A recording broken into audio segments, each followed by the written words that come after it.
Mahiya naman kayo sa inyong kapwa Pilipino. Binastos pa nila ako.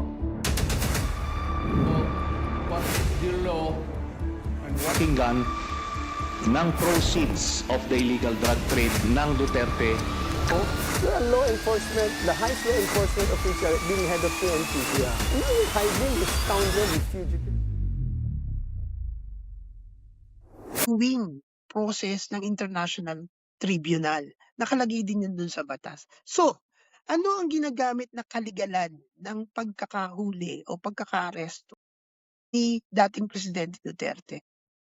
Ito yung R 9851. Batas yun. Counter-argument ka ng kidnapping, as yung batas, na mali yung batas. So, yun yung punto. Kaya, kahit kidnapping yon sa ICC point of view at sa government point of view, is illegal yung batas. Yung RA 9851. Illegal yon. Now, Parang kainado parang ano, ang nakikita ko diyan na paliwanag mo at sa nakikita ko sa public space, parang naglathala ka ng isang headline ng dyaryo. Ang tao, ang pinapanood lang, ang tinitingnan lang yung title. Pero yung paliwanag kung ba't nag-arrive doon o yung konteksto, hindi na binabasa. So ang ano lang sa isip nila, yung title lang. Pag sinabing kinidnap si Duterte, wala namang sufficient evidence kung anong talaga nangyari, hindi nabibigyan ng linaw kung ano ibig sabihin ng pag-kidnap sa kanya. Yan yung parang nakikita ko dyan in a simple way, if I'm understanding it correctly. I think dito na rin sa narrative, kasi ito na yung pinag-uusapan natin, narrative. Paano sa tingin ninyo wini-weigh ng ICC ang social media at saka mainstream media pagdating sa sabihin nating courtroom evidence?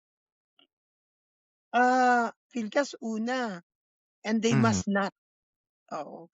Kasi yan nga yung dito sa domestic, ang tawag ay sub judice. Kapag ang kaso ay naka-file na, hindi na pwedeng pag-usapan yung merito niyan. Kasi nga nagkakaroon ng public sympathy, no? At nakakaapekto. It might sway decision of the court.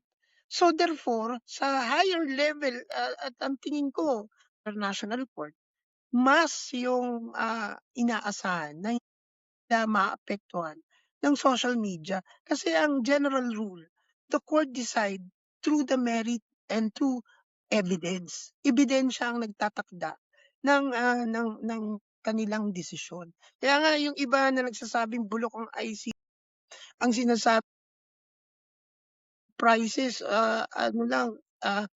subjective notion lang ng mga huwes ang kanilang pagdedesisyon. Hindi, may Rome Statute, may batayan.